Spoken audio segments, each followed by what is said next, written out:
I think those diseases, like you said, there's so many more millions of people that we know of that, that have it.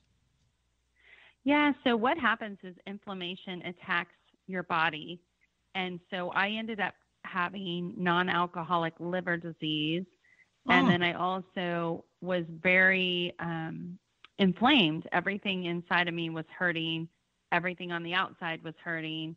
And so it was very debilitating. So for 9 months, I really did have my own little pity party. And I really did not get out of bed for 9 months. And mm, my mm, youngest went to stay with my in laws for 2 months. And that's really when I hit rock bottom and said, okay, my kids deserve somebody better. My husband deserves somebody mm, better. mm. And it's time for me to, because the doctors, I was going to the Coumadin clinic 2 or 3 times a week. There was nothing that was going to get better unless I made it better. So I was really surprised. I met with a guy by the name of Rob Wolf, and he is very active in the keto world these days. He created a best-selling novel called The Paleo Solution, Yeah, I've and he heard his also, name. Hmm. yeah, he created the first CrossFit gym in Northern California. So at the time, I went to see him because I knew that he knew a lot about inflammation, and he told me to cut out all things like dairy. We cut out all grains and we cut out all gluten and slowly added things in. And so I know that I can't eat certain things cause me to be inflamed. Some people with lupus can't have dairy. Dairy in small doses does not affect me. I can have cheese, but ice cream really affects me. I don't drink milk. I drink almond milk. But Mm-hmm. cheese doesn't seem to bother me as much. And then rice and any kind of flour really bothers me. But I can have like almond flour because, nuts do not bother me. So Right. I just really played with my diet and realized that once I started changing the way I ate and detox from sugar, white refined flours, alcohol, wine. I love a glass of wine, but that doesn't usually sit well with me. So once I eliminated all of those and slowly added in different vegetables, fruits, different kinds of meats, and stayed grain free, not only did I lose weight, but I felt 100% better and I had clarity in my mind and I didn't feel depressed. Right. Right. And I think really for the depression, what really helped me was starting to be a health coach and a life coach and help other people. And Right. when I started Mindset. serving and yeah, when I started serving and seeing results from other people and helping other people, there's nothing better to Mm-hmm. kill depression than helping others. Right. Right. Exactly. It's like when you're helping somebody else, you can't be miserable about yourself because I don't know. There's something about it. It's like trying to be grateful and miserable at the same time. You can't do the same. So when you're serving others, I think it just overwhelms your heart with gratitude, and that's kind of cool because then it changes your mindset. Instead of your focus being on you, it was on others, and that's kind of how we get out of depression, isn't it? It really is. And I love that you brought up gratitude because one of the things that I've learned over the last 10 years is to have a morning routine and to have a schedule. And if I follow a schedule, which includes a time where I'm very faith based, and I wasn't always. I discovered Jesus and God a few years ago, so I'm a newbie in the faith world. I didn't grow up with religion; it wasn't a part of my life. But I have since had that time, that quiet time with God. For me, that's very Mhm. important, but also a time where I write out gratitude and really think about what I'm grateful for. And over the last 10 years, that has helped me so much because, like you said, you can't be anxious, you can't be angry, you can't be depressed and live in a space of gratitude. The two don't coexist. Yeah, that doesn't work. I've tried it.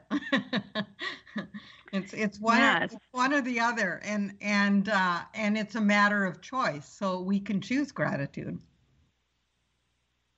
absolutely. And I try to tell people that all the time. And if you can get in the habit of making gratitude part of your morning routine, then you've set the stage for your day, and you will be much more productive, much happier, and you are more likely to make an impact in somebody else, right?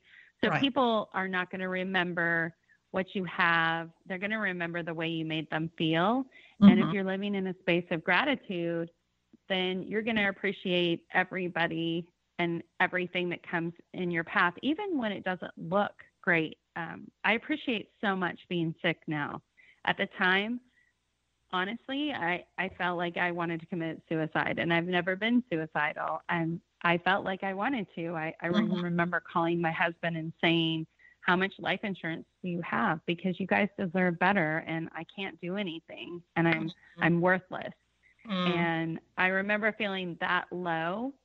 And I know I would have never done that because of my kids, but I do remember feeling that feeling. Right. And Right. with as much trouble as I had as a child, I lived in foster home for a little while. I had a dad that was an alcoholic and drugs, and my mom managed to leave him, which was awesome. I love my mom. She's so strong.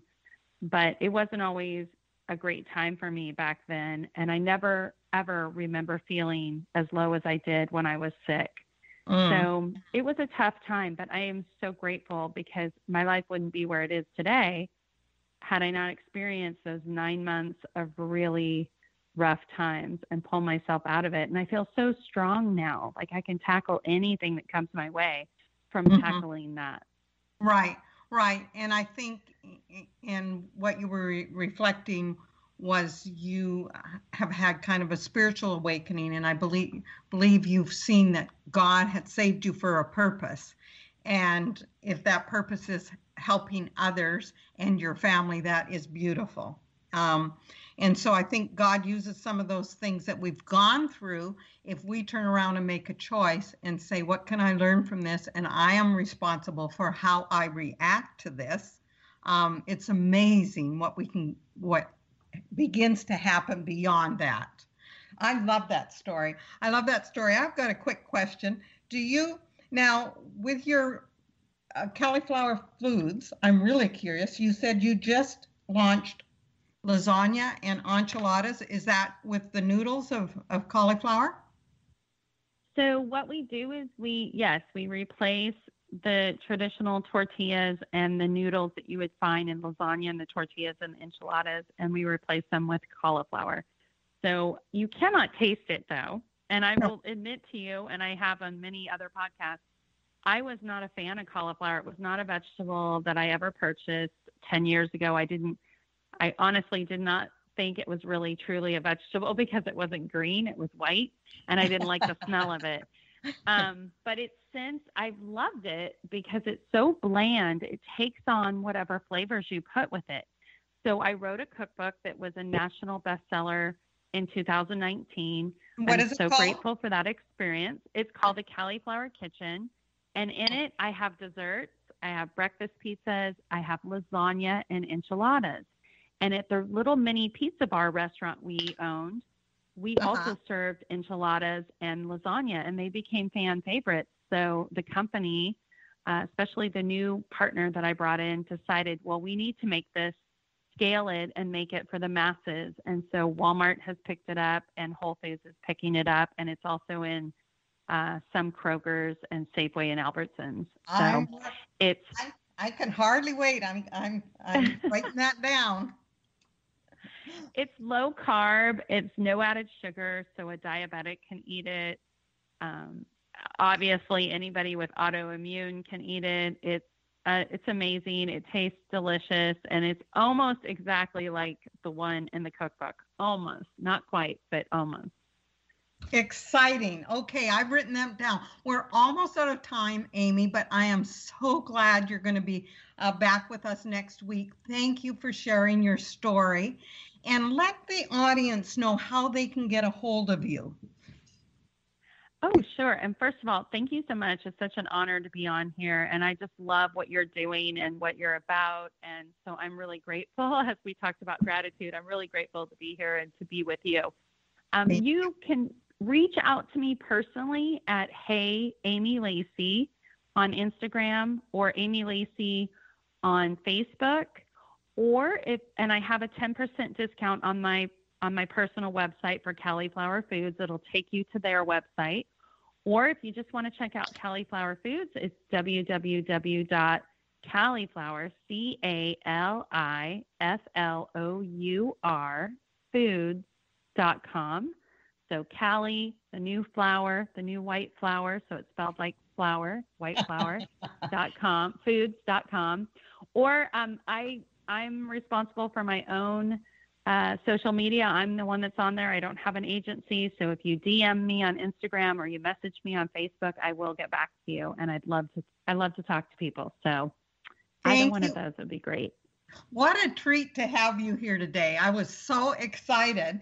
So I'm thrilled. I have one more question because you've gone through some trauma in your life. What do you believe, in closing, what is the single most important character quality that produces resilience? Like, you've got resilience to get through what you got through at the age of 40.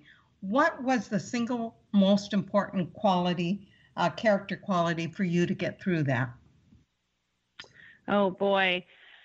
I would definitely say gratitude and perseverance.